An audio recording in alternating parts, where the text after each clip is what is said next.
Señor, queremos darte gracias de todo corazón porque tú, Señor, nos has llamado de las tinieblas a tu luz, que es admirable, para que nosotros podamos anunciar de todo corazón tus grandes virtudes y todo lo que tú eres, Señor.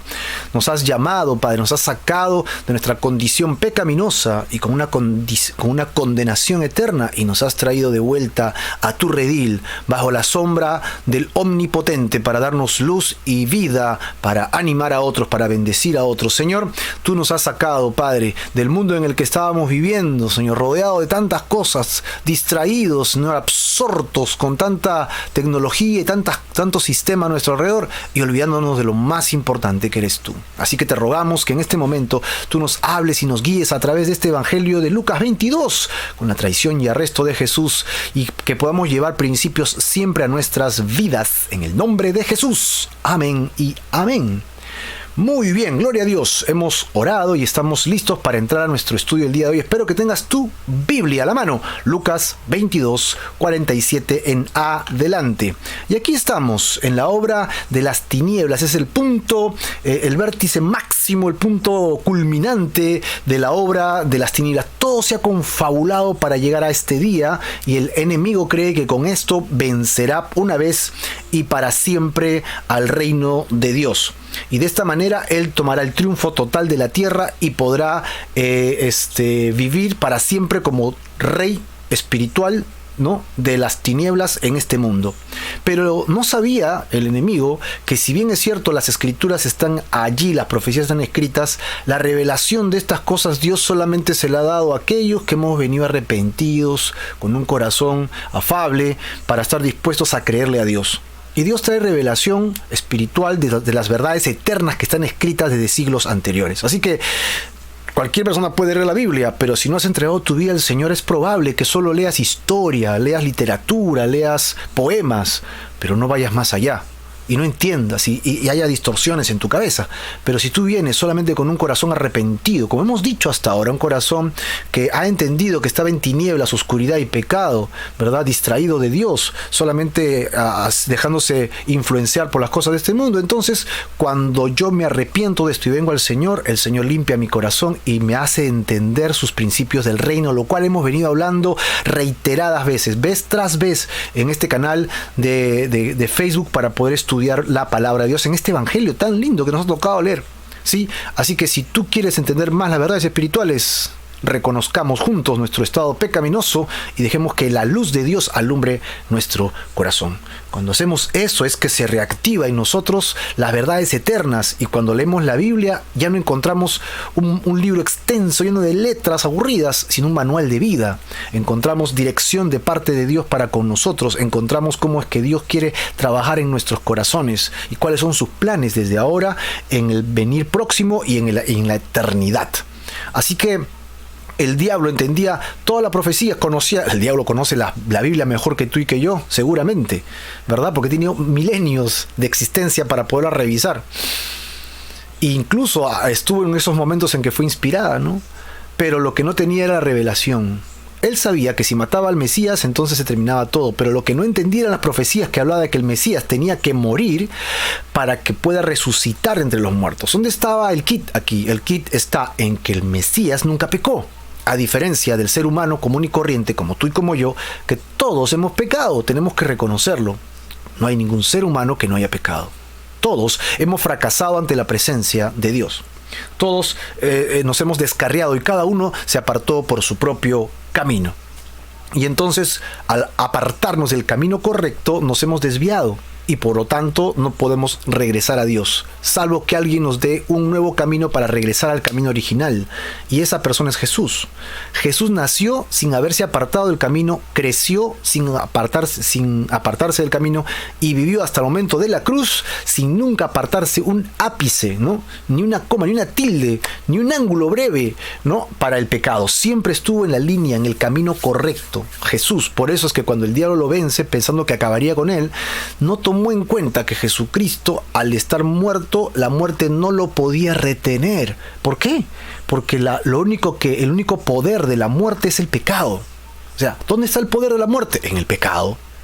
Si tú has pecado como yo he pecado, en el momento que mueres, ese pecado es el que me retiene y no me deja salir para siempre, sino que voy a estar muerto eternamente. Y luego tendré condenación eterna por mis pecados, en un juicio eterno al final del milenio. ¡Wow! Tremendo. Sí, claro que sí. El diablo no sabía esto, pero su obra culminante era este era su lienzo final terminado. O sea, ya con esto acabo y así ya venzo a Dios y entonces yo tomo el poder total de la tierra. No hay quien me venza. Y Jesucristo pues dice, esta es mi hora, así que yo me voy a dejar matar, pero con el propósito de resucitar. Wow, esto es alucinante. No deja de ser espectacular a la manera en el momento de que lo pensamos y lo analizamos. No olvides que es el reino de Dios y no es el reino del hombre. No es el reino de las cosas espirituales del hombre, lo que yo quiero, lo que yo deseo y anhelo, sino es lo que Dios desea, lo que Dios ha programado, lo que Dios ha diseñado, y todo aquel que quiere entrar en su diseño y regresar está bienvenido. Nadie está exento, todos son llamados a regresar al camino, pero ya depende de cada uno de nosotros. Así que bien preparado con tu Biblia en Lucas 22, tu cuaderno de notas y apuntes. Siempre es importantísimo tener el repaso del contexto. Este capítulo es extenso, pero siempre el repaso es importantísimo para que nosotros podamos ver los detalles, ¿correcto? Recordemos pues que en lo que ha sucedido al inicio del capítulo es encontrar a un Judas que traiciona a Jesús. Él ya dijo, no, esto del reino de Dios no funciona para mí. Yo quería poder, yo quería un reino según mi necesidad. Yo quería tener estatus, poder, quería tener todo esto y Jesús no me lo está dando. Él habla de muerte, él habla de perdón, él habla de restauración. Damos la bienvenida a Danilo Alberto Campos, que está con nosotros también aquí en línea. Dios te bendiga, mi querido hermano Danilo Campos. Y bueno, regresamos. Damos por hecho de que este personaje, que era uno de los 12, ¿no? Hablando de Judas, pues hace un complot y se va, sale de la cena. O sea, no sale de la cena, él va y busca a estos hombres que están queriendo matar a Jesús, ¿ok? Y hace un acuerdo para recibir dinero, ¿no? 30 monedas de plata finalmente va a ser el costo. Y él ahora está buscando el momento para entregar a Jesús. ¿Todo por qué? Por dinero. Básicamente es por dinero. Ahora, Jesús, en este cuadro ya tenemos la víspera de la Pascua. Ojo, víspera de la Pascua judía. Y en este momento de la Pascua judía, Jesús manda a Pedro y a Juan para que preparen la cena, ¿no? Vemos cómo Dios provee de manera milagrosa para esto. E inmediatamente Jesús, una vez que sabe que todo está preparado y listo, se va, ¿no? Jueves en la tarde-noche. Y él está en este momento con sus discípulos y anhelaba estar con sus discípulos e instituye dentro de toda la ceremonia pascual, ¿no? De los judíos. Rosa Casaverde, bienvenida también. Tenemos que dar la bienvenida también a Brenda Bautista, que está con nosotros en línea, para que Dios les bendiga a cada uno de ustedes. Jesús saca de entre medio de toda la ceremonia de 7 partes que hemos estudiado, ¿verdad? De la cena judía, ¿verdad? 2 principios para establecer un nuevo pacto. Este es el último pacto que haría Dios con la raza humana. Dios ha venido haciendo pactos uno tras otro. Este es el 7º y último pacto con el que Dios establece una relación con el hombre y hace una apertura. Ya no solamente es un pacto con una nación, sino que es un pacto a través de esta nación. A través de la nación judía se abre el espectro para que todo aquel que cree en él sea salvado de la muerte eterna y pueda entrar al reino de Dios. ¿Y cómo hace esto? A través de su cuerpo y de su sangre. ¿Verdad? Esto sería en la cruz. Pero él está víspera de la cruz. Así que él les está preparando el camino a sus apóstoles y les está diciendo que cuando suceda, ellos recuerden esa fiesta, esa Pascua judía, donde Jesús tomó 2 elementos, el pan y la copa, y dijo, este es mi cuerpo y este es mi sangre, para que cada vez que ustedes saquen estos 2 elementos de esta ceremonia, recuerden siempre qué hice yo por ustedes. Así que Jesús establece lo que nosotros los cristianos conocemos como la Santa Cena o la Cena del Señor, basado en la fiesta de la Pascua judía. Y luego encontramos que en esta ceremonia Jesús se da un discurso tremendo. En el Evangelio de Juan, Jesús da detalles tras detalles, oraciones, momentos con ellos muy personales, muy íntimos.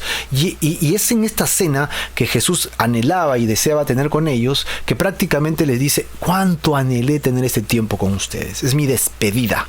Soy como un papá que ya estoy por ser entregado a la eternidad, y entonces quiero dejarles mis últimos recuerdos, mis últimas palabras, mis últimos deseos y anhelos para con ustedes. Quiero contarles historias que les van a ser sumamente útiles. Así que lo que rescatamos de acá en 3 partes fueron principios para el liderazgo espiritual del reino de Dios. Si tú has sido llamado por Dios, tienes que saber que hay un principio. El principio es que tú estás ligado al reino de Dios. Y entonces tú tienes que basar tu liderazgo en lo que Dios te pide que hagas, no en lo que tú crees que es como liderazgo. Y Jesús hace la gran diferencia. Este mundo tiene una forma de liderazgo, pero el mío no es así. Yo les voy a mostrar cómo es. Y les habla de la grandeza del reino. Y al hablarles de eso, les muestra principios interesantes. Principios en las que Jesús les va a decir, les va a dar la atención, y ellos lo verán como marcas. Por ejemplo, humildad. Otra cosa que deberían tener los líderes es lealtad, ¿verdad? Así que si tú eres una persona llamada por el Señor, recuerda que hay estas 2 cosas. ¿Y qué? ¿Pero qué? Yo hago esto, ¿y qué pasa? Y el Señor dice, mira, aparte de darte vida eterna, te voy a dar recompensas. Imagínate, tú y yo no merecemos las recompensas, pero Dios le ha placido recompensarnos. A Dios le ha placido o sea, en lugar de castigarnos y mandarnos al infierno, Él dice, yo no quiero que el hombre muera, sino que sea rescatado. Ya, hasta ahí digo, wow, la misericordia de Dios es abundante. Pero no queda allí. Dice además, si tú me obedeces en todo lo que te mando en la tierra, como humildad y lealtad, entonces yo te levantaré. Porque recordemos que estamos hablando del principio del reino. Dios quiere gobernar, ¿no? Reinar, ¿no? Germán Policarpo, bienvenido, Germán, de los Estados Unidos. Que Dios te guarde y bendiga a ti y a tu familia, querido amigo y hermano. ¿Cómo Dios quiere bendecir tu vida? En la eternidad con Él, a través de darte un reino, ¿no? Ponerte a la mesa siempre con el Rey de Reyes. Y tercero, juzgarás a las naciones. Imagínate, Dios le está dando estas posibilidades al creyente. Así que cuando hablamos de vida eterna, cuando hablamos de las verdades espirituales y las verdades del reino, y que debemos comparar las cosas físicas que tenemos con las cosas eternas que existen, debemos evaluar realmente si estamos haciendo lo correcto. Estamos muy afanados con las cosas de este mundo y decimos a Dios, sí, en su momento, y nunca vas, ¿no? Y estás afanado, o realmente estás poniendo un equilibrio perfecto, buscando a Dios de todo corazón y dejando que Él te lleve a los caminos, trabajos, negocios, posiciones necesarias.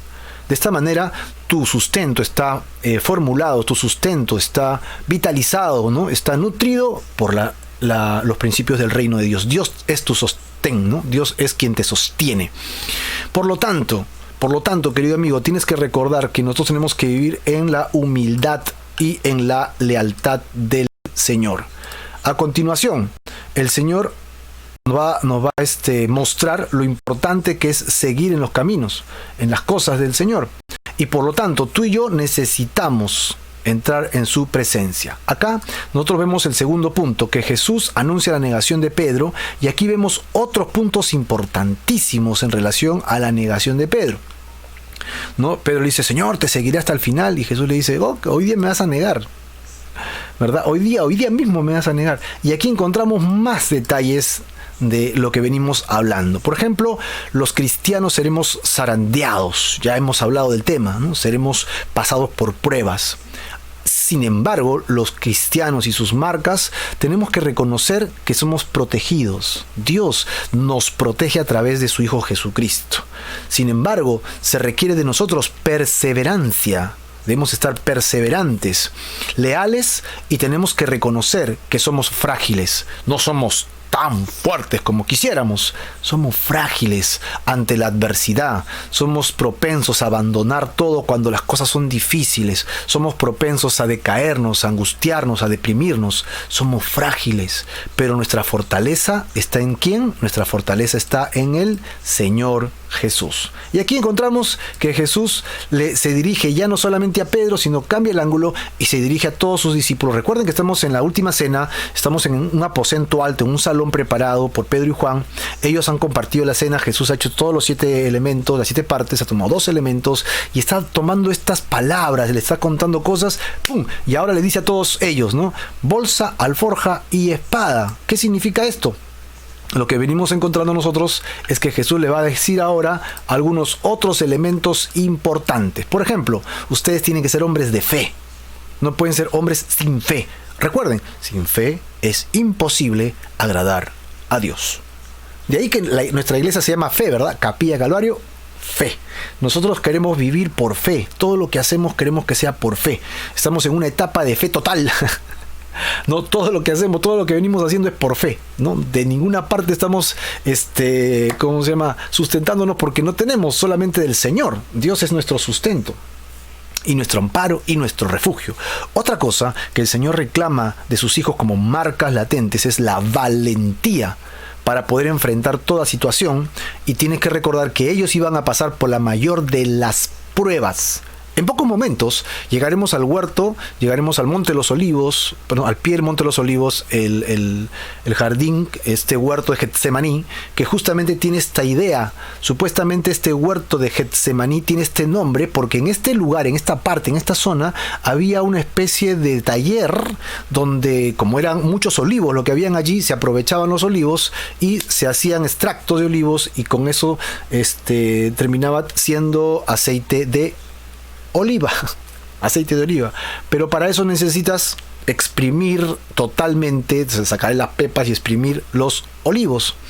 Así que el significado de esto, de presión, el significado de convertir la aceituna en líquido para que luego se convierta en esta cosa tan buenísima, ¿no?, que es el aceite de oliva, es el nombre que le ponen a ese huerto. Getsemaní significa justamente prensa de olivo. Así que los discípulos pasarían por una situación de prensa, sus vidas serían aplastadas, pasarían por una prueba tremenda de prensa. Tú y yo tenemos situaciones en nuestras vidas que serán pasadas por prensas, más de una vez. Recuérdalo, vamos a pasar por pruebas, pero nuestro sustento es el Señor. ¿Y a qué tenemos que aferrarnos? Tenemos que aferrarnos a la palabra del Señor. Acá está, atentos a lo que Dios dice. Si yo estoy atento a la palabra de Dios, cuando venga el tiempo de la prensa, mi Getsemaní, cuando vengan esos tiempos de angustia, de desesperación, de confusión, de no saber qué hacer, de enfermedad, de tristeza, de dolor, de angustia, de soledad, qué sé yo, hermano, entonces es allí cuando yo tengo que acordarme de la palabra de Dios. El Señor es mi fortaleza, Él es mi luz, Él es mi salvación, Él es mi roca, Él es la fortaleza de mi vida. Así que estas son las marcas que hasta aquí encontramos, básicamente, ¿verdad?, cuando Jesús está hablando con sus apóstoles. Luego Jesús va a hacer algo, se va a parar y se va a ir simplemente. ¿A dónde? Justamente al Monte de los Olivos. Todos relacionamos este lugar del Monte de los Olivos con el padecimiento de Jesús, con este tiempo de angustia, de oración, de quebranto, ¿no?, de tenacidad en medio de la adversidad. Pero a veces nos olvidamos que los apóstoles también están allí, como hijos un poco confusos, porque su padre les está diciendo algo y ellos no están entendiendo, no quieren aceptar que él va a morir. ¿Qué hijo quiere que su padre muera? Nadie, ¿verdad? Pero él les está diciendo, es necesario que yo muera, ¿no? Se levantarán los líderes y me matarán. Palabras contundentes de Jesús y sus corazones quebrados. Tanto así que en el Evangelio de Juan, otra vez, él les dice, no los dejaré huérfanos. O sea, esa era la sensación que ellos tenían de orfandad. Decía, se va a ir, ¿qué vamos a hacer nosotros? ¿Cómo lo vamos a manejar? Si Él es todo, Él nos dice dónde ir, qué hacer, qué comer, dónde ir, cómo manejar, cómo trabajar. Él nos dice todo y de repente dice que se va. Y el reino, y el poder, y la majestuosidad, y el trono de Israel, y la descendencia de David, y nosotros que íbamos a gobernar con él, ¿dónde quedamos? Entonces Jesús está en este lugar llamado el Monte de los Olivos, pero estoy seguro que no solo era una crisis para él, sino que también era una crisis para sus discípulos. Jesús les dice a 8 de sus discípulos que se queden a la puerta, 9, 10 y 11, 8 más 3 son 11, porque es Pedro, Juan y Jacobo quienes acompañan a Jesús a la distancia de un tiro de piedra, ¿verdad? Entonces faltaría uno, porque 8 más 3 son 11 y eran 12 apóstoles. ¿Quién falta? Judas. Para este momento Judas ya había salido, se había apartado. ¿Y a dónde había ido? Había ido a buscar pues a los líderes, a los jefes de la guardia. ¿Para qué? Para decirles, yo sé dónde está Jesús. este es el mejor momento para atrapar a Jesús. No está en la ciudad, está en un lugar apartado, siempre está con somos 12 los que lo acompañamos, y a veces se aparta solo totalmente, así que este es el mejor lugar para hacerlo. Así que sale dispuesto, raudal y veloz para tomar este momento para ganar dinero, ¿no? Usufructuar, para sacar provecho económico financiero de esta situación. Dice, acá ya perdimos todos, si él quiere morir, que muera solo, yo por lo menos voy a sacarme un dinerito para pagar mis deudas de repente. Dirán, ¿no? ¿En qué cosas estará metido Judas? Así que Judas salió. Nos quedan 8 en la puerta del huerto y nos quedan 3 cerca a Jesús. Y acá pasa toda una historia pues muy importante que Lucas nos da luces, como por ejemplo que un ángel estaba a su costado consolando, dándole fuerzas a Jesús en este momento de crisis, porque él sabía que la muerte que le esperaba era una muerte realmente espantosa, una muerte terrible. Bueno, bajo esta premisa, bajo este contexto es que encontramos nosotros la traición y el arresto de Jesús de Lucas 22 del 47 al 53. Acá nos dice que mientras él aún hablaba con sus 3 discípulos que estaban cerca, se presentó una turba. Y luego dice, y el que se llamaba Judas, uno de los 12, iba al frente de ellos y se acercó hasta Jesús para besarle, para darle un beso, ¿no?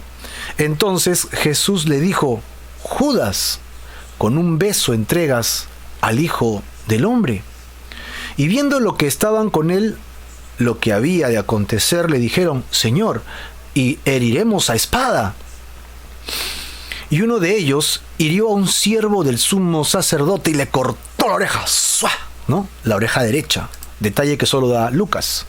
Entonces respondió Jesús y dijo, basta ya, dejad. Y tocando su oreja le sanó en ese mismo instante, ¿no? Luego dice que Jesús dijo a los principales sacerdotes, a los jefes de la guardia del templo y a los ancianos, que habían por lo menos 3 grupos más Judas que iba liderando. Otra vez, principales sacerdotes. ¿Qué hacían los sacerdotes allí? Jefes de la guardia del templo. Es así, es decir, los vigilantes del templo no romanos, ¿ok? Y los ancianos, estamos hablando de los líderes del Sanedrín, que habían venido contra él como contra un ladrón habéis salido con espada y palos. Así le dice Jesús a estos 3 grupos grandes que estaban predominando este asalto, ¿no? Vienen contra mí con palos y espadas. Eso es lo que Jesús le viene diciendo. Y luego termina diciendo Jesús, habiendo estado con ustedes cada día en el templo, no extendieron las manos contra mí, mas esta es su hora y la potestad de las tinieblas. Esta es su hora y la potestad de las tinieblas. Lo que venimos a encontrar aquí básicamente es un momento de crisis, un momento terrible en la que Jesús va a tener que enfrentar la misma muerte. Jesús va a tener que enfrentar la traición. Jesús va a tener que enfrentar tiempo de sentirse abandonado, tiempo de sentirse totalmente solo. Tenemos grupos de personas que vienen con él. En otros evangelios dan luces que aparentemente viene una guardia romana. Ahora, esto es crucial porque, recuerda, era la Pascua, una fiesta importantísima. Los líderes religiosos, sobre todo ellos, tienen que estar a la vanguardia. Ellos tienen que dar el ejemplo en compartir la cena. Así que la noche era para la cena. Esto era medianoche más o menos. Todos ya habían comido, todos ya habían cenado, todos ya habían participado en la cena. El mismo maestro lo había hecho. Había tenido un largo discurso con los apóstoles. Había caminado fuera de Jerusalén. Había ido al huerto, dar indicaciones y luego estuvo orando. Mira todo el tiempo que ha pasado. Otro detalle que da el Evangelio de Juan es que los ancianos, los del Sanedrín y los líderes, dice que aún no habían cenado. Y luego que apresan a Jesús y lo llevan ante Herodes, ante todos, dice, por favor, apúrense porque si no, no podremos comer la cena. Es decir, estaban tan preocupados de tomar a Jesús que ni siquiera habían cenado la Pascua. Esto era terrible para un tema judío, en su época sobre todo. Así que, ¿qué tenían que hacer ellos? Decían, esta es nuestra oportunidad, solo tenemos que esperar que Judas venga, pero tenemos que organizarnos, tenemos que preparar comitivas, tenemos que preparar una guardia. que sean discretos, que no estén publicando a nadie. Tenemos que tener listo nuestra conversación con todos los equipos de las sectas judías que tenemos para rescatar a los que están con nosotros, para que luego no haya desavenencia. Tenemos que informar a NASA, a Caifás, para que no estén exentos de todo lo que estamos haciendo. Tenemos que tomar decisiones importantísimas, y si es necesario una guardia romana, porque de repente alguno de nosotros nos da la espalda, como sucedió también en otro pasaje, ¿recuerdan? Tráiganme a ese señor Jesús, le dijeron los líderes religiosos, y fueron los soldados. Y regresaron con las manos vacías. Y dijeron, ¿y dónde está ese señor Jesús? Es que no había hombre que hable como él, no pudimos traerlo. Dijeron. Entonces, en este momento ellos dirían, wow, ¿lo vamos a mandar? Y de repente no lo traen. Incluso iremos nosotros también, para asegurarse de que esto sería resuelto. Así que imagínate todo lo que han tenido que preparar, han tenido que orquestar todo esto, han tenido que hacer toda una maquinaria para que esto sucediera. Preparar juicios en la noche, de madrugada, con solo algunos grupos del Sanedrín. Todo esto ha tenido que, me imagino yo, ser una cantidad de organización discreta en ir y venir. Todo esto, y ¡pum!, llega Judas y le dice, tengo al maestro, tengo el lugar. Y dijeron, estamos preparados, estamos listos, vamos. Y encontramos toda esta comitiva. Los palos con los que venían probablemente eran de los líderes del templo, con los guardias del templo. Recuerda que el templo tenía su propia guardia, ellos no eran romanos. Los que estaban cuidando el templo eran de los levitas o hombres que estaban alrededor resguardando el templo, pero ellos no tenían capacidad de poder tener espada. ¿Por qué? Porque solamente Roma tenía la autoridad de poder matar. La espada era no solo disuasiva, sino que podía matar. Así que la mayoría se cree que eran los guardas del templo. Los que tenían espada serían pues la guardia romana, una pequeña élite tal vez que pudiera dar sustento. Ellos tampoco querían que haya problemas en la fiesta de la Pascua, así que ellos, pues dejándose persuadir, de repente enviaron un pequeño equipo de romanos con espadas. Luces y antorchas, imagínense, ¿no? Para poder ir por la noche y caminar con ellos. Y poder encontrar a este hombre que supuestamente es sedicioso, es peligrosísimo. Imagínate toda esa cantidad de gente, se suma, ¿no? No dice cuántos son, pero suma, ¿no? De la guardia no van a ir 2, por lo menos van a ir unos 10, hay otros 10 más, por lo menos hay unas 50, 60 personas, y esto es que yo estoy haciendo un cálculo muy somero, ¿no? Para tomar a una sola persona en un huerto. Esto era elevadamente exagerado, aparte de los líderes religiosos que también estaban allí para no perder ningún detalle, ¿verdad? Tanto era el espectáculo que ellos estaban montando, que incluso los siervos principales, los siervos directos del templo también estaban involucrados. Yo también voy, yo también quiero hacer, ¿no? El siervo del sacerdote, ¿no? El sumo sacerdote. ¿Qué hace el siervo allí, no? Lo que tiene que ir es, mandan pues una guardia y se acabó. Pero no, miren, toda la gente que está yendo para tomar a Jesús. Ahora, quiero ir contigo detalle por detalle para poder analizar un poquito mejor el texto. Recuerda que esta es la hora de las tinieblas. Todo esto se está orquestando, imagínate, va a haber dos flancos. Uno, mover de las tinieblas a través de personas religiosas que no tienen temor de Dios. Tienen temor de perder su poder, que es otra cosa, pero no tienen temor de Dios. No estaban buscando a Dios, estaban buscando prevalecer como poderío religioso. Tenemos a los romanos, que se están dejando llevar intelectualmente, ¿verdad? Porque ellos quieren tener el control y la paz del sistema, ¿no? La Pax Romana. Ellos dicen, queremos que haya la Pax Romana, ¿no? O sea, acá tenemos el gobierno y se acabó, nadie puede levantarse. Tenemos también a sus propios discípulos. Los discípulos de Jesús van a traicionar al maestro a pesar de que son discípulos. Y por otro lado tenemos en el otro flanco, al otro lado del río, ¿verdad? Al otro lado de la montaña, ¿no? A diferencia de todo este mover, a un Jesús totalmente accesible, amigable. Esto es sorprendente, enfrentando la muerte con tal dignidad, con tal capacidad. No hay nada que hacer, que Jesucristo es digno de imitar, y nosotros no le llegamos ni a las sandalias. ¿Sí? Vamos a ver esos detalles, pero aquí todo el cuadro está basado en todos los personajes básicamente movidos por las tinieblas. Nuevamente el versículo 47 nos decía, mientras él aún hablaba, se presentó una turba, ¿no? Y aquí vamos a encontrar pues la definitiva situación de la traición de Judas. una turba, es toda esta gente que le hemos mencionado. Y el que se llamaba Judas, acá está específico, Judas, y luego remarca, uno de los 12, aún así para poder dar énfasis, que no era cualquiera, no era uno de los 120, no eran personas que seguían a Jesús, a veces sí y a veces no, era alguien cercano, íntimo, tan cercano que él era el que guardaba incluso la economía del grupo de Jesús, del ministerio de Jesús. Él manejaba los recursos del grupo. Jesús le cedió esto y todos estaban de acuerdo. Judas sabe cómo manejar la economía, mejor que la lleve él. Todos confiaban en esta persona de tal manera que incluso este nivel de confianza de la economía estaba en sus manos totales. Imagínate, Judas, uno de los 12. Ahora, ¿alguna vez te han traicionado? ¿Alguien cercano a ti? De repente alguien que no conoces mucho en el trabajo te dijo una cosa y luego dijo otra cosa, habló mal de ti por la palabra, ok, uno se siente dolido, pues sí, claro. Ya, ¿qué voy a hacer? Pues no lo conozco. Pero es más doloroso cuando es alguien mucho más cercano a ti. Es mucho más doloroso cuando es alguien que realmente tú has compartido de repente hasta de tu necesidad para suplir la suya, ¿no? Para suplir a su necesidad y que él no le falte. Has hecho cosas por esta persona y esta persona es totalmente ingrata, ¿no? Ingrata totalmente, y lo que quiere hacer es sacar provecho de ti a pesar de tu dolor y de tu angustia. ¿Te ha pasado alguna vez algo así?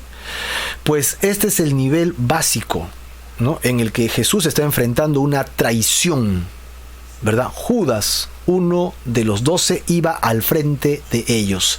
Así que él venía liderando la turba de estos romanos, estos hombres del templo, los siervos del sumo sacerdote, el Sanedrín, ancianos, que están yendo, ¿no? Un grupo grande debe haber sido, ¿no? Imagínate, ellos están conversando y de repente se escucha la bulla, se ven luces con antorchas que se acercan con su linterna, y Jesús está y voltea y ve toda esta masa de volumen de luces que vienen dispersas, disparejas, bulla, murmullo, y Judas, sí, por acá, por acá, por acá. Y todos están como, ¿qué? Los 3 apóstoles deben haber saltado sobre sí y decir, ¿qué sucede? ¿Quién es? ¿Qué pasa? Y los apóstoles, 8, que tal vez estaban afuera, decían, vemos luces por allá, ¿qué sucederá? Ya está Jesús, está como un tiro de piedra, y se dirigen a él, vamos, a ver qué pasa. Y de repente se acercaban a Jesús mientras que la turba llegaba. Jesús se sobreponía sobre sí, y al primero que ve, ¿a quién es? A Judas, que iba al frente, y se acercó hasta Jesús. ¿Y qué cosa hizo? Darle un beso. Ok, en muchas partes de nuestro continente los besos entre hombres no son muy comunes. Tenemos que ser honestos, ¿no? A los hombres no nos gusta que otro hombre nos bese con su barba picotuda, ¿no? Y hola, compadre, pa, un beso acá, así, hola, compadrito, ¿no? O sea, no es muy común, salvo que haya una confianza, un cariño, una fraternidad, una amistad muy, muy entrañable, que eso llega a ser tierno, ¿no? Hola amigo, hola hermano, hola bro, un beso en la mejilla de alguien es muy cercano, muy fraterno. O sea, eso es muy bueno, ¿no? Eso está bien, pero normalmente no es muy común. Pero recuerden que no estamos hablando de nuestra cultura, sino la de ellos. En los tiempos de Jesús, no solamente en Jerusalén, sino en muchas partes de esas zonas, los besos, hasta ahora, ¿verdad? Los besos entre hombres es común, ¿no? Incluso es besos en las 2 mejillas, ¿no? Pa, pa, ¿verdad? Beso francés, pa, pa.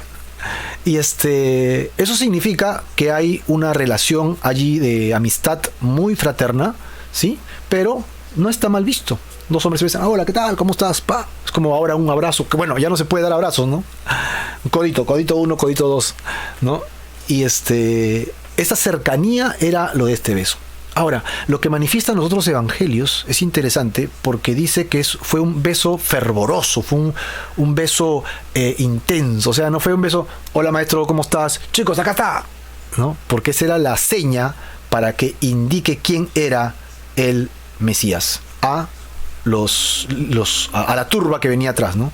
Vamos a ir contigo. ¿Y cómo sabemos quién es? Porque de repente no vas a decir él y hay 10. ¿Cómo sabemos cuál es? No, yo me voy a acercar y le voy a dar un beso. Le voy a dar un beso. Como todo apóstol tenía acceso a Jesús a ese nivel de confianza. Así que él viene y le da un beso, le dice, maestro, acá estoy, ¿no? Le da otro beso, maestro, te quiero mucho. O sea, ese nivel es el nivel de ese beso. Ok, en la mejilla, evidentemente, ¿no? Ahora, imagínate, Jesús sabe que lo va a traicionar. Jesús sabe que ese beso es la seña para que esa turba tome a Jesús para que lo crucifiquen y lo maten. Jesús sabe que ese beso es hipócrita. Jesús sabe que ese beso es totalmente convenido. No es un beso honesto, no es un beso fraterno, es un beso fingido para simplemente poner una marca sobre él para que lo identifiquen y luego de torturarlo lo maten. Oh, no. Esto es fuertísimo porque aquí lo llevo a la aplicación personal. Las tinieblas se están moviendo.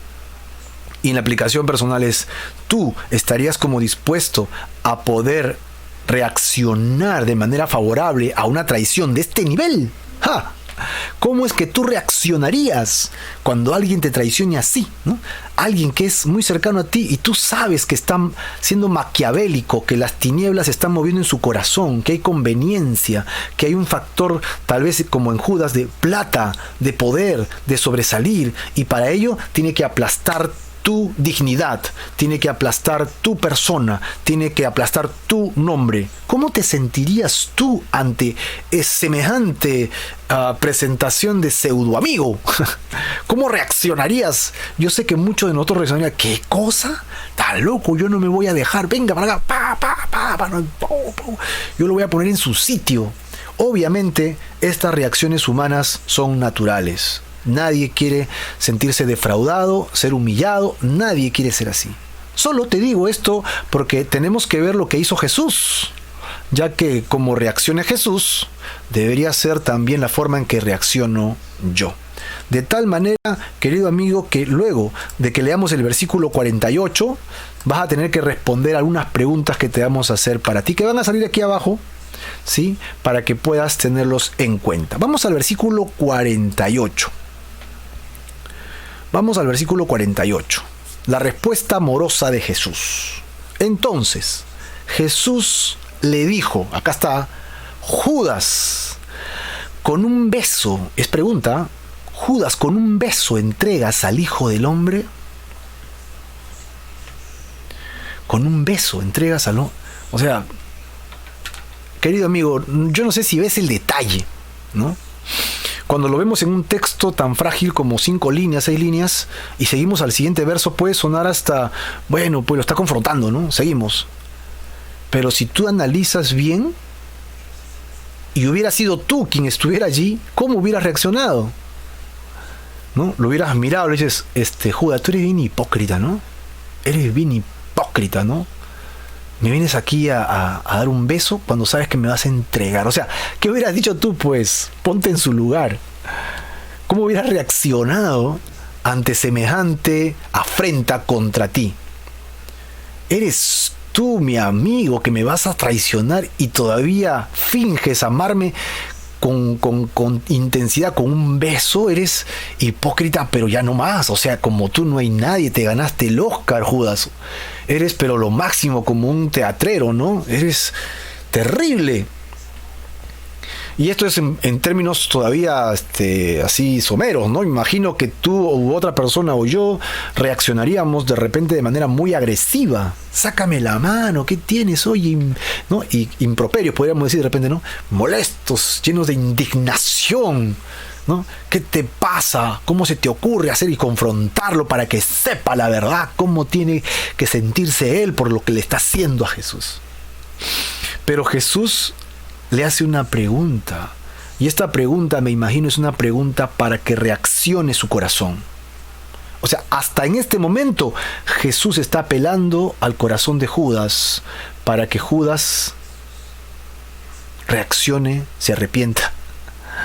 ¡Wow! No hay nada que hacer que Jesús. Jesús es alguien digno de imitar. Con un beso entregas al Hijo del Hombre. O sea, Judas, ¿esta es tu forma de entregarme? Judas, ¿esta es la forma que estás utilizando para que yo muera a manos de estos hombres? ¿Cómo?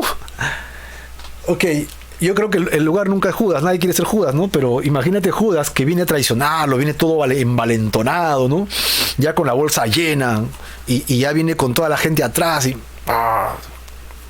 acá está, ya lo voy a entregar y acá se acaba el asunto. Maestro, aquí estás, cerramos negocios y me voy. Y escucha que le dice, ¿así me vas a entregar?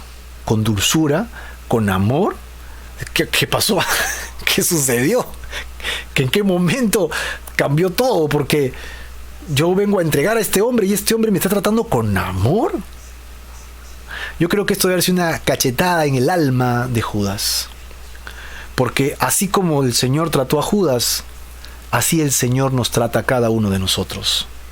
Así como el Señor trató a Judas en ese momento, en un corazón turbado, lleno de ambición, lleno de codicia, lleno de maldad en su alma, Jesús tiene compasión y lo lleva al arrepentimiento.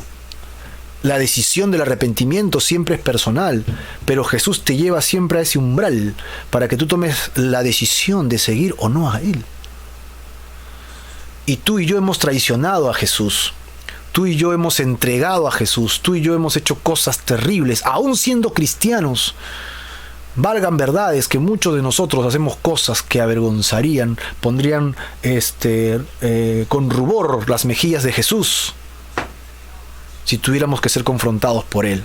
Pero Él que nos dice, Marco, ¿de esta manera me avergüenzas? Marco, ¿de esta manera me haces quedar delante de la gente? ¿De esta manera me abandonas y me das la espalda? Casi nunca, déjenme decirles honestamente, cuando le he fallado al Señor, he sentido un rayo del cielo que me ha partido por la mitad. Casi nunca he sentido un juicio de dolor y de angustia porque yo haya pecado contra Dios de tal manera que Él me está destruyendo. Eso lo he sentido como fruto de la cosecha de mi carne, eso sí es verdad. Pero en el momento que Dios me ve, solamente veo a un Jesús como el que está aquí, lleno de dulzura, de compasión, de misericordia, de siguiente oportunidad, porque ni siquiera es segunda, siguiente oportunidad. Y me dice, Marco, ¿así me tratas? Marco, ¿así me entregas? Con tu falta de tolerancia, con tu falta de amor, con tu falta de palabras, con tu falta de honestidad, de transparencia. ¿Así me entregas delante de la gente, Marco? ¿Así lo haces? Y cuando Dios me trata así, yo simplemente puedo caer de rodillas y orar y pedir perdón. Porque mi carne florece muchas veces. Y cuando mi carne se levanta y es humillante, cuando Dios me ama, a pesar de que yo le he fallado, solo me queda pedir perdón. Obviamente, todo lo que uno siembra cosecha. Y toda la cosecha viene con amargura, viene con dolor, viene con fastidio, viene con falta de paz. Todas estas cosas que le molestan a un creyente que ha pecado, y Dios te restaura y te da tu tiempo para que entiendas bajo la disciplina de tu propia cosecha de haber hecho mal, que el Señor te saca de esa situación para luego volverte a levantar. Ese es el amor de Dios. No hay creyente que no peque, dice la primera carta de Juan, que aquel que dice que no peca se engaña a sí mismo y hace a Dios mentiroso. Así que lo que existimos somos creyentes en una perseverancia de querer vivir en santidad, en un querer agradar a Dios, pero siempre fallamos un poquito y subimos y fallamos un poquito, pero que sea ascendente, hermano, que sea hacia arriba nuestra vida cristiana, que no sea de pique, bajada, destrucción, que levante un poquito la cabeza y vuelvo a caer. No, eso es lo que Dios no va a admitir. Pero si tú estás luchando por crecer, estás abandonando, no solamente mentalmente, sino también realmente tomas decisiones para abandonar tu pecado, ¿no? Tomas distancia con lo que te corrompe, tomas distancia con lo que te aparta del Señor, entonces Dios lo que va a hacer contigo es llevarte de triunfo en triunfo y de victoria en victoria. Siempre hay desavenencias, siempre hay caíditas, pero que no sea hasta el suelo. ¿Para qué? Para que tú vivas una vida de santidad ante los ojos. ¿Eso se puede hacer? Claro que sí, pero depende de la decisión que tú quieras tomar con relación a tu pecado. ¿Quieres dejar tu pecado o no quieres dejar tu pecado? Judas tomó decisiones. Jesús aún hasta el final lo llama al arrepentimiento, pero Él es quien decidió entregar a Jesús.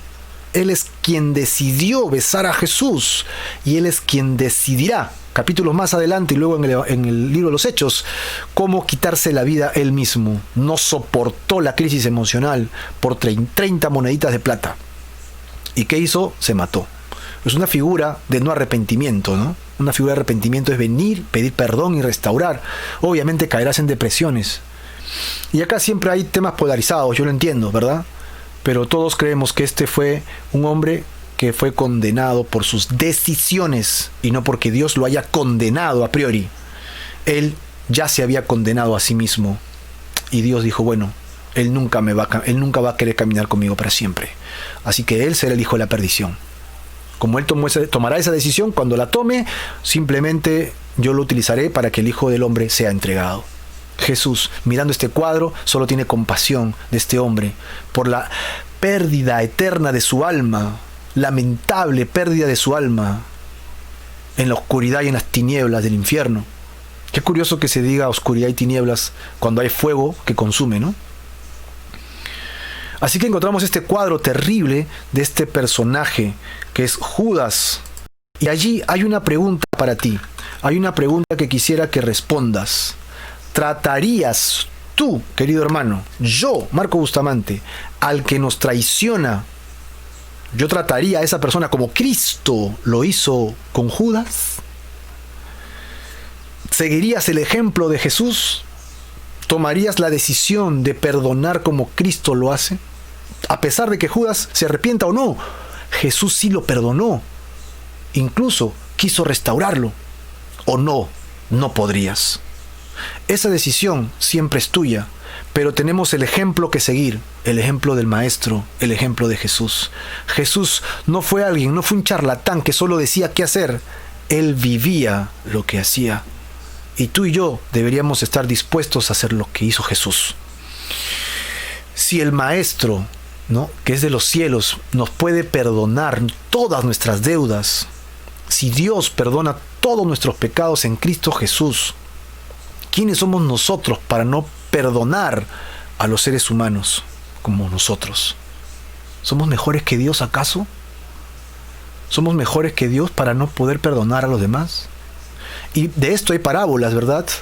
Como aquella de aquel hombre que viene ante Jesús y ante su amo, y le debía cantidades enormes de dinero, y le dice, bueno, no me puedes pagar, te quitaré a tus hijos, a tu esposa, y todos se vuelven esclavos, y todo lo que tiene lo vendo, y ya, pues con eso recupero algo. No, por favor, ten compasión de mí, ¿no? Y le debía muchísimo, y él le dice, ok, se conmovió y le dijo, bien, te voy a perdonar, te perdono todo. ¿Está bien? Sí, te voy a perdonar. ¡Wow! Gracias, no lo puedo creer. No te debo nada. Imagínate, no le debes nada. Sí, te perdono todo. O sea, no me debes absolutamente nada. Y él, oh, wow, saltando en un pie, en el dedo gordo del pie derecho. Sí, sí. No debo nada. Somos libres. A su esposa bailan de la manito. Oh, sí, no debemos nada. Y entonces sale a la calle y se encuentra con un consiervo, el cual sí le debía, pero le debía no mucho. Le debía poquísimo. Por decirte, él le debía a su amo algo de, pongamos un número ejemplar nomás, ¿ya? Esto no es un cálculo de la parábola. Supongamos que le debía $50,000, ¿no? Y el consiervo le debía $50. Imagínate, 50,000 y 50. Ok, ¿ves la diferencia? Y entonces le dice, págame lo que me debes. Y él le dice, no tengo, soy pobre, o sea, he caído en la total indigencia. Mi esposa y mis hijos no sabemos qué hacer, por favor, espérame un poco de tiempo y te pagaré. Y no es que no le quería pagar, es que no podía. Y él, ¿qué debería haber hecho? ¿Qué debería haber hecho este consiervo? Si su amo le perdonó tanto, él debería perdonarle. Pero no. Agarró, le quitó todo y lo metió a la cárcel. Lo metió a la cárcel porque no le había pagado $50. Molesto. Y los guardias vieron eso, le dijeron al amo, y el amo regresó y le dijo, ¿qué te pasó? Te perdoné tanto y tú no le puedes perdonar algo tan poco a él. Ahora, esto es recíproco. Como tú no perdonaste, entonces toda la deuda se te vuelve a aplicar. Y por lo tanto, ahora tú te me vas a la cárcel con tus hijos. Y Jesús contó esto en un contexto, valga la redundancia, de perdón. De perdón.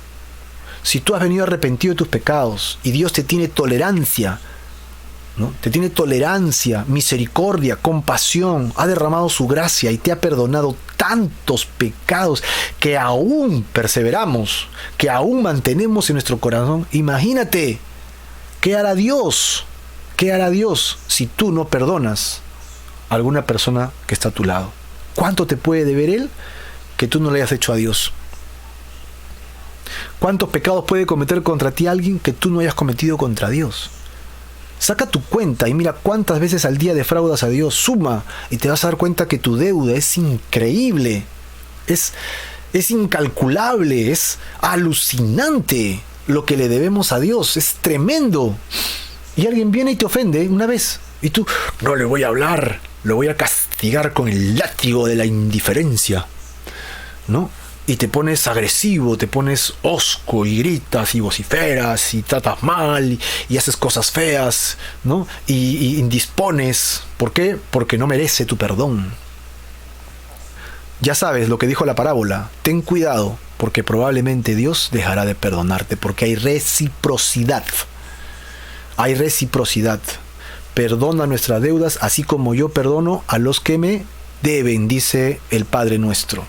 Recuerda, hay reciprocidad, hay una ley ahí del reino. No podemos vivir alegres odiando a todo el mundo y esperando que Dios nos perdone. No, no funciona. En los principios del reino no hay eso. Dios no trata así. Dios dice, yo te perdono, yo pienso, yo quiero, yo deseo, yo anhelo que tú hagas exactamente lo mismo con los demás. Pero yo no puedo, yo no soy así. Pero tienes que ejercitarlo, porque Dios te va a dar el poder para hacerlo. Así que ahí está la pregunta. Respóndela. Obvio, nadie va a ver que tú has respondido esto. Ok, esto no es un examen y nadie va a ver tu nombre. Esto es como un tipo de encuesta. Solamente para que tengas la posibilidad de estar conmigo en un feedback, ¿no? De que puedas responder y tú mismo evaluar qué tal está tu corazón con relación a esto. Según el versículo 48, ¿tratarías al que te traiciona como Cristo lo hizo con Judas? ¿Qué podrías responder? Sí, seguiría el ejemplo de Jesús, aunque me cueste, aunque sea, voy a esforzarme, al comienzo no podré tanto, pero sí, lo voy a hacer poco a poco, con una y otra vez hasta que lo logre. Ok, esa respuesta es la mejor respuesta. No podría, tal vez una respuesta honesta, clara, contundente, definitiva, y muy bien, porque es tu respuesta, pero ponte a pensar en lo que hemos dicho ahora, que es bueno que te ejercites en la piedad, en el perdón, en la restauración, porque Dios restaurará y también perdonará tu propia vida. Así que entonces Jesús le dijo a Judas, con un beso entregas al Hijo del Hombre, remarcando que Jesucristo está lleno de compasión, de misericordia y de amor, a pesar de esto. Versículo 49. Vamos a ver el esfuerzo de los discípulos para protegerle. Pedro, Juan y Jacobo están cerquísima, la turba está encima. Judas acaba de besar a Jesús, al maestro, en la mejilla varias veces fervientemente, y los discípulos dicen, ¿qué está sucediendo? ¿Judas está de nuestro lado o no está de nuestro lado?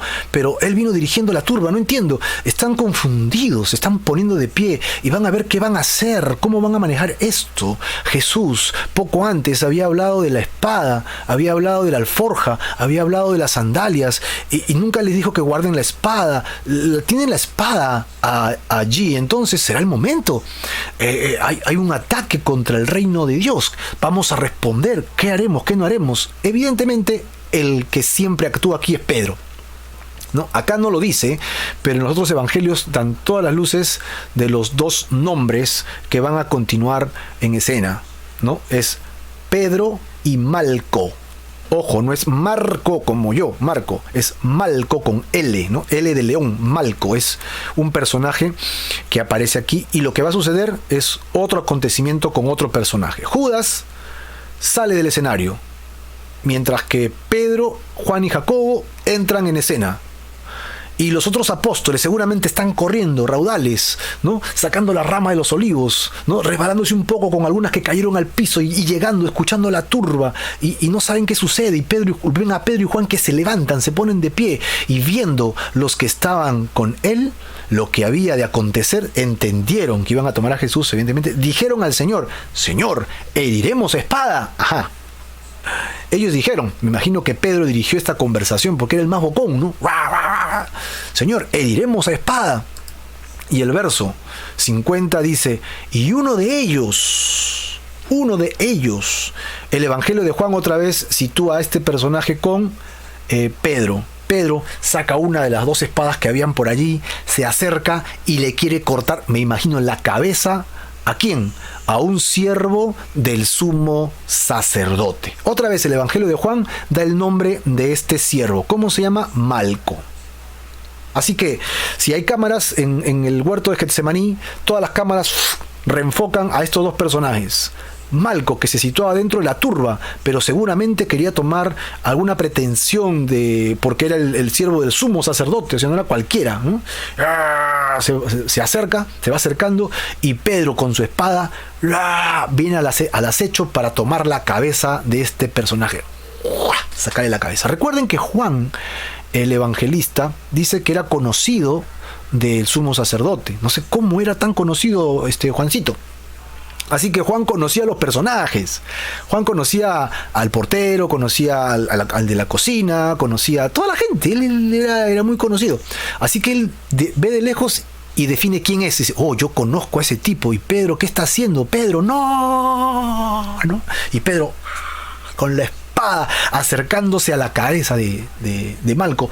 Y seguramente Malco, y esto es suposición, seguramente Malco hace algo como esto y logra esquivar la espada de su cuello, ¿no? De la yugular, y lo único que llega a tocar es la oreja.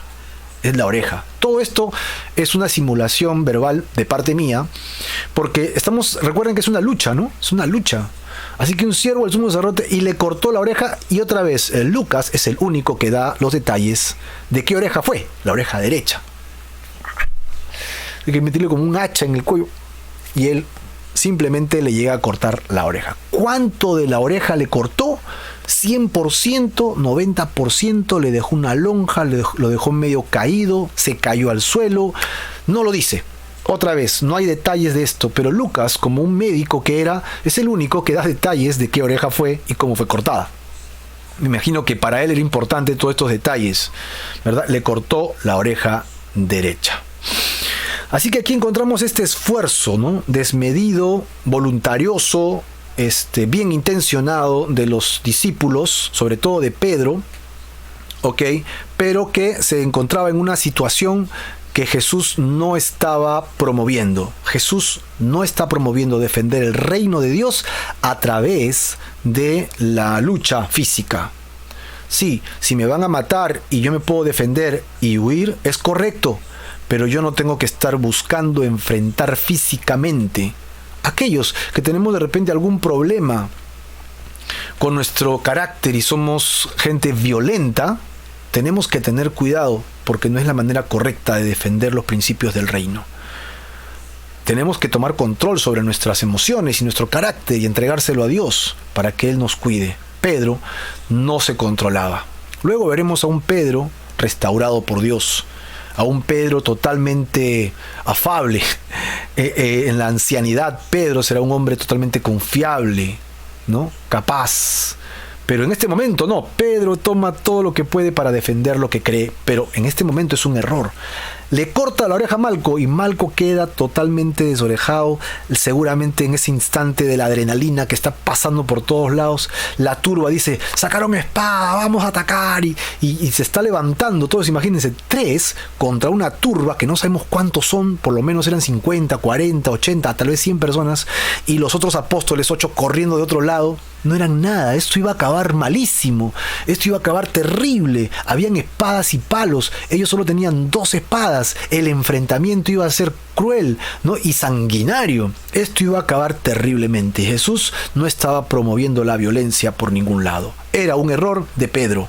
Pedro no debió hacer esta situación. Sin embargo, en el versículo 51, ¿no? En el versículo 51 vamos a encontrar nosotros que él dice que respondiendo Jesús dice lo siguiente: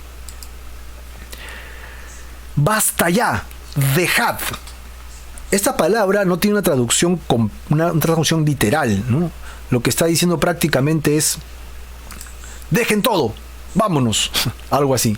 Dejen que me apresen. Tal vez sería una de las traducciones probables, pero es bastante centrada esta: basta ya, dejen.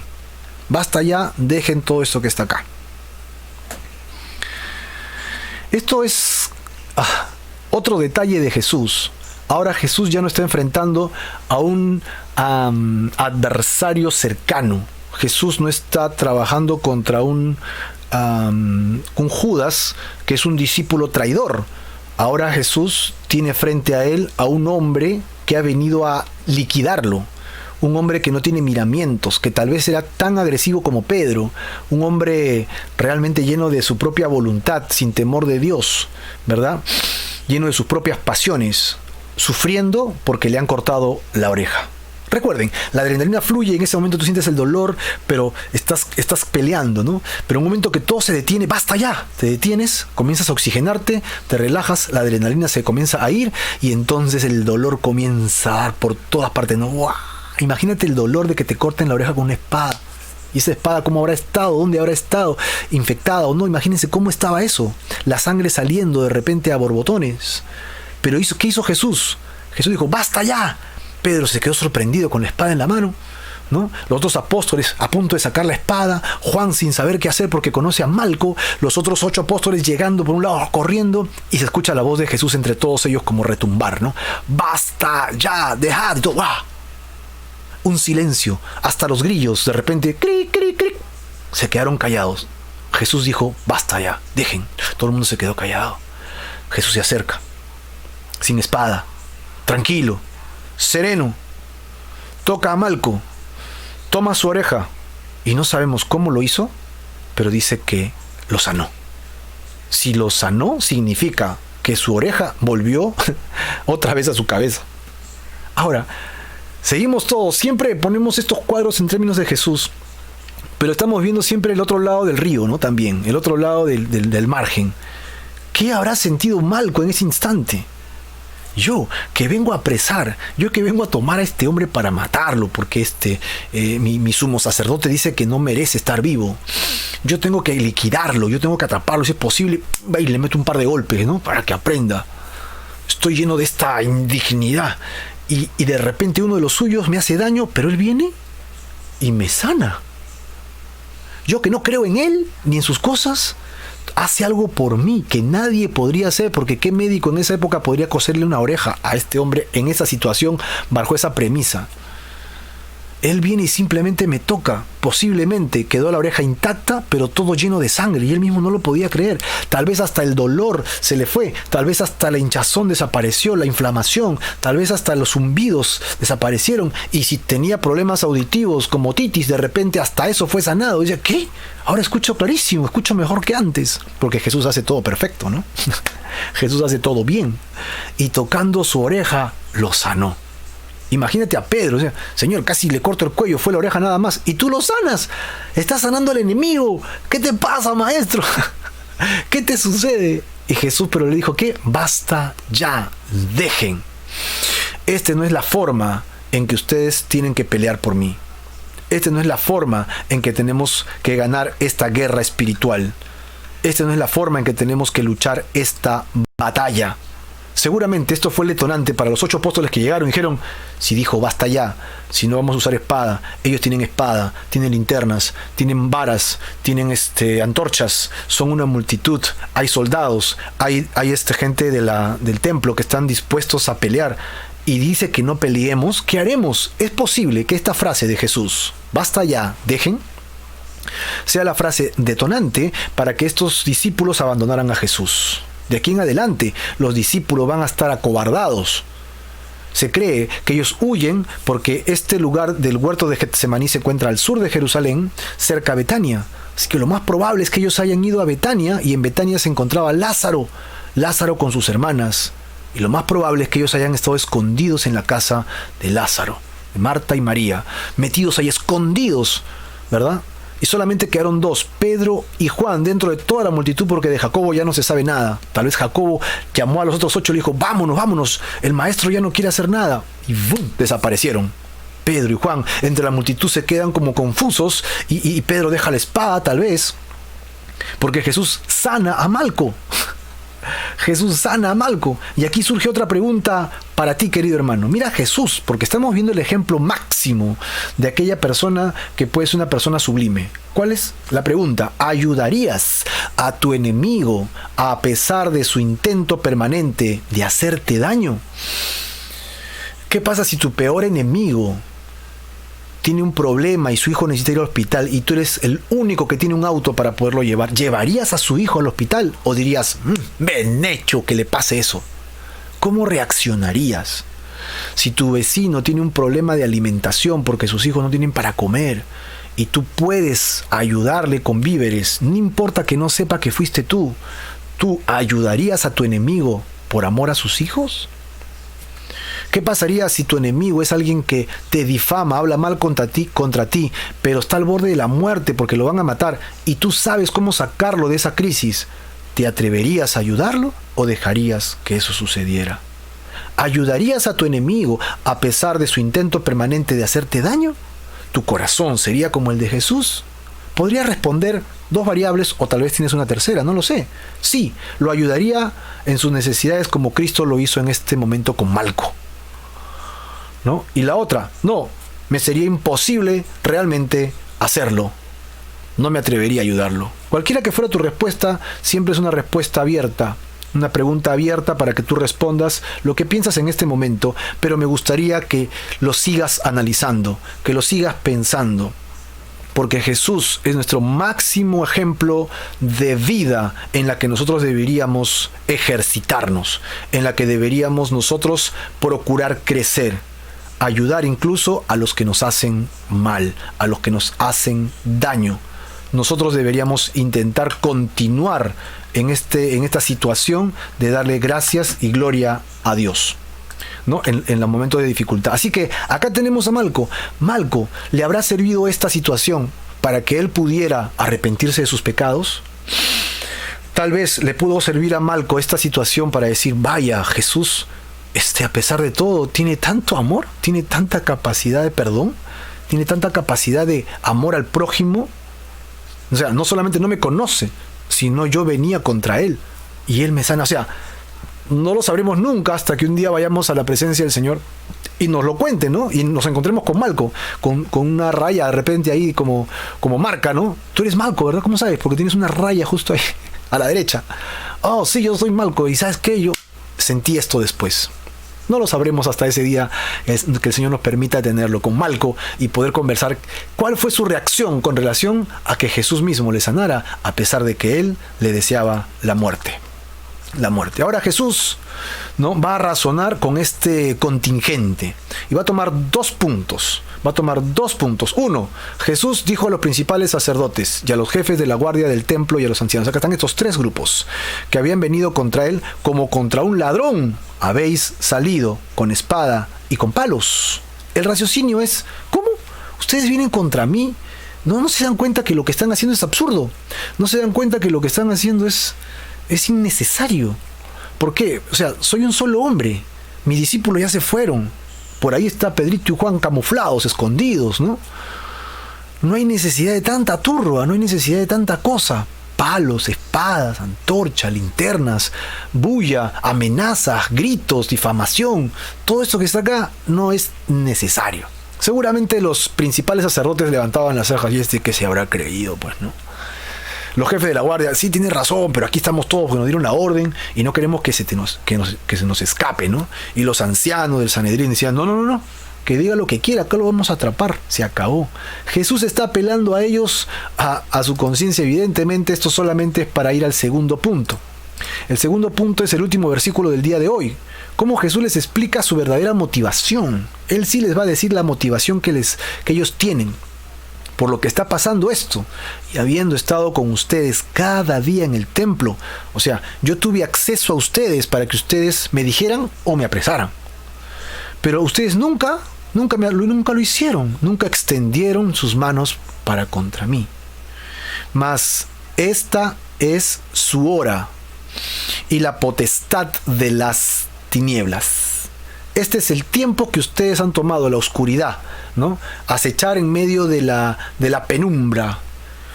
Cuando todo está supuestamente tranquilo, el mover de las tinieblas se hace agazapado, el mover de la oscuridad siempre se hace a escondidas, se hace con doble intención, nunca es claro, nunca es honesta. Esta es su hora y el poder que ustedes tienen para tomarme. Lo curioso es que Jesús prácticamente está extendiendo las manos para que lo apresen y se lo lleven. Esta es la hora y yo no me voy a negar a eso. Pedro seguramente ya tiró la espada, se escondió y dijo: ¿qué está haciendo el maestro? Camuflado entre la gente, y Juan ahí disperso buscando a Malco. Malco, ¿estás bien? ¿Qué te pasó? Y escuchando todo lo que pasa alrededor, y todos están quedando hasta sorprendidos. Hay muchos más detalles en otros evangelios con este cuadro, con este momento. Nosotros estamos bajo la sombra de Lucas, escuchando su comentario, y es todo lo que estamos tomando por ahora. Pero Jesús les está diciendo: ustedes tienen el poder ahora de las tinieblas y yo me voy a dejar, porque para eso he venido. Para eso he venido a este mundo. Ahora, tengo algunas citas bíblicas para ti. Me gustaría compartirlas contigo, que son palabras de Pedro. Mira, mucho tiempo después Pedro va a explicar algunas cosas. En 1 de Pedro capítulo 5 versículo 8, ahí se nos dice algunas cosas. Por ejemplo, sed sobrios y velad, dice, ¿no? ¿Por qué? Porque vuestro adversario, el diablo, como león rugiente anda alrededor buscando a quien devorar. Eso es lo que está diciendo allí.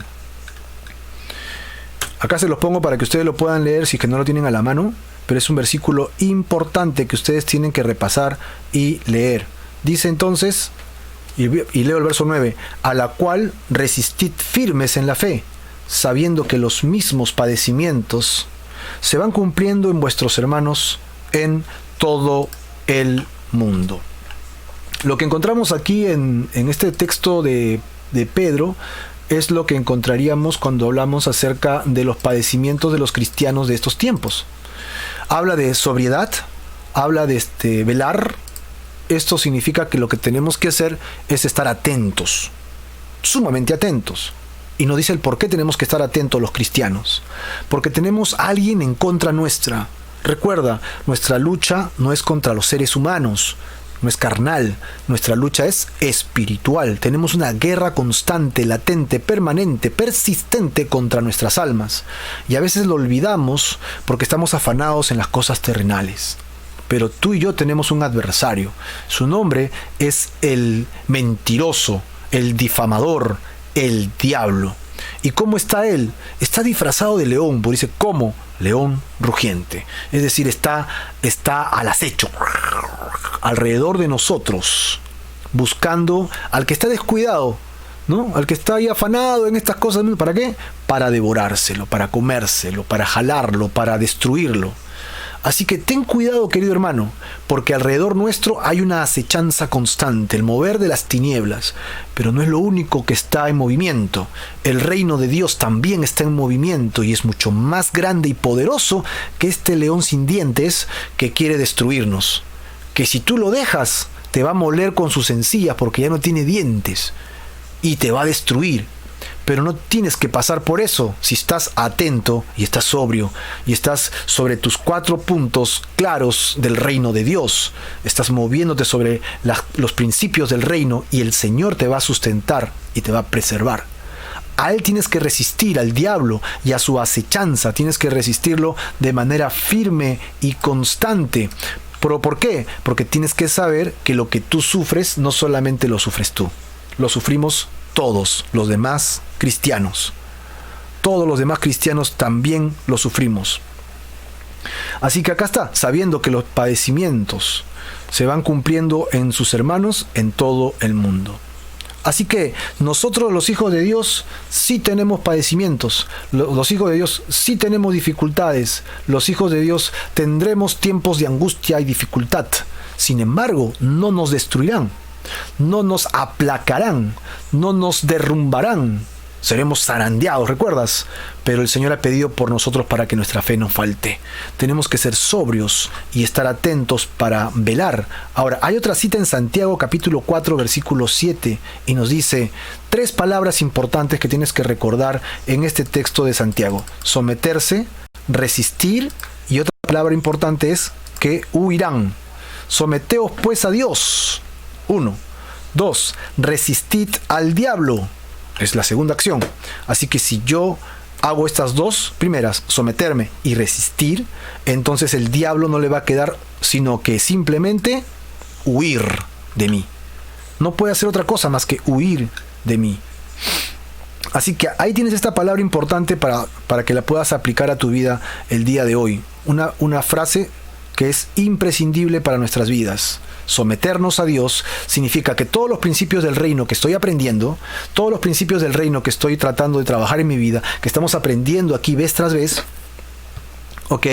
Estos principios importantes del reino son cosas que yo tengo que someterme. Ahora hemos hecho preguntas difíciles. Y yo sé que muchos de ustedes en su honestidad han respondido como tiene que ser. Pero yo te rogaría que por favor siempre estés atento a tus respuestas y a lo que vas a hacer con relación a la obra de Dios. Dios quiere que estés sometido a su poderío, a su grandeza, a su reino. Dios quiere que estés sometido a Él. Y si estás sometido a Él, entonces Dios te bendecirá, te cuidará, te guardará. ¿De quién? Del diablo. Y es la mejor forma de resistir al diablo. ¿Cómo? Sometiéndome a Dios. ¿Cómo resisto las obras de las tinieblas? Sométete a Dios. Eso es muy simple. Es muy simple. Solo que no queremos, que es otra cosa, ¿no? Nos es difícil porque no queremos. Pero es simple, hermano. Solamente sométete a Dios. Si te sometes, de manera natural te vas a resistir a las obras de las tinieblas. Y el diablo no te puede tocar. No puede hacer nada contra ti. El diablo no puede operar contra ti porque ya fue destruido. Su poder ha sido aniquilado. Él no tiene más suerte ni parte en tu vida. Él no tiene cómo atacarte y cómo vencerte. ¿Por qué? Porque el Señor ya venció por ti en la cruz del Calvario. El Señor ya venció por ti y te ha dado la victoria para que tú puedas gozarte en las cosas del Señor, en las cosas de Dios. Muy bien, entonces, habiendo dicho esto, llegamos a la parte final de nuestro estudio del día de hoy, con la pregunta de nuestro tema, ¿verdad? Hemos visto la traición y el arresto de Jesús, hemos visto el mover de las tinieblas, y entonces la pregunta sería si tú estás atento al mover de las tinieblas alrededor de tu vida. Si no estás atento al mover de las tinieblas, entonces probablemente estás descuidado, no estás alerta, no estás atento, estás distraído. Y el enemigo puede acechar tu vida, puede tomar cosas tuyas, tus hijos, tu familia. Y tú dirás, ¿por qué me pasa esto? Porque simplemente estás descuidado. Ven al Señor Jesús. Deja que Él salve tu alma y tu vida, que Él restaure tu corazón, que Él desarrolle en ti este poder de seguir adelante. Él te impulsa al poder, Él te impulsa a la salvación, Él te impulsa a la victoria. El Señor desea que tú tengas vida eterna en Él. Él quiere que tú vengas en esta hora arrepentido y con tu fe puesta en Jesús. Nosotros pues, en esta hora, de todo corazón, venimos delante del Señor Jesús, dispuestos a caminar en sus caminos, dispuestos a vivir una vida entregada a Él. Dios desea que tú vengas en esta hora arrepentido de todos tus pecados. Él sabe que no es difícil vivir en esta vida llena de atajos, llenas de oportunidades, entre comillas, ¿no? Llena de actividades que pueden aparentemente darnos satisfacción, que pueden darnos sensación de logro, pero que son vacías, que cuando llegas al culminar de tus días, miras hacia atrás y dices, no he hecho nada, no tengo nada, soy vacío, no he sido nadie.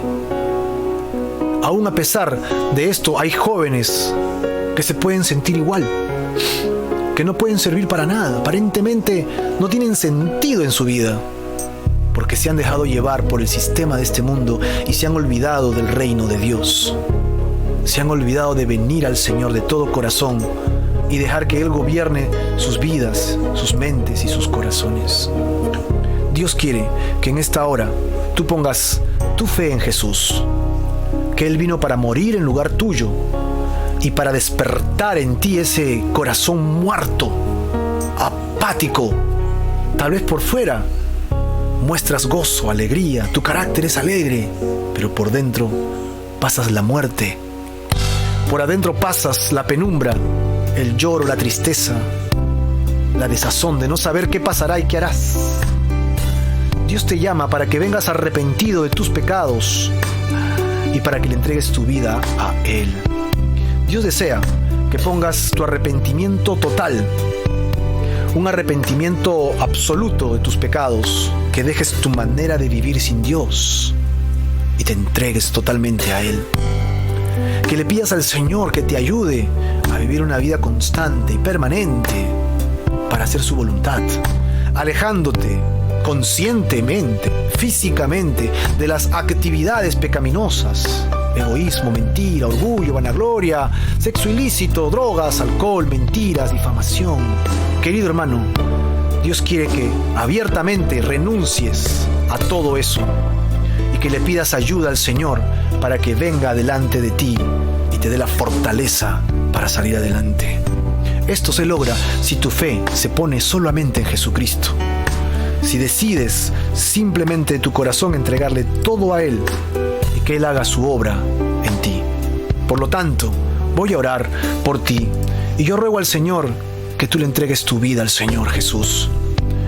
Yo ruego a Dios que este día sea un día de arrepentimiento y de fe genuinos y que tengas una vida eterna con el Señor y que vivas esta experiencia de la salvación, esa experiencia de la eternidad con Dios y que puedas encontrarte con tu Salvador Jesús. Señor, en esta hora agradecidos a ti, en esta hora, Señor, te entregamos nuestro corazón. En esta hora, Señor, te entregamos nuestras vidas. Aquí estamos, arrepentidos de nuestros pecados. Somos conscientes, Señor, que hemos roto tus leyes, hemos mentido, hemos robado, hemos deseado, hemos codiciado. Señor, hemos tomado tu nombre en vano.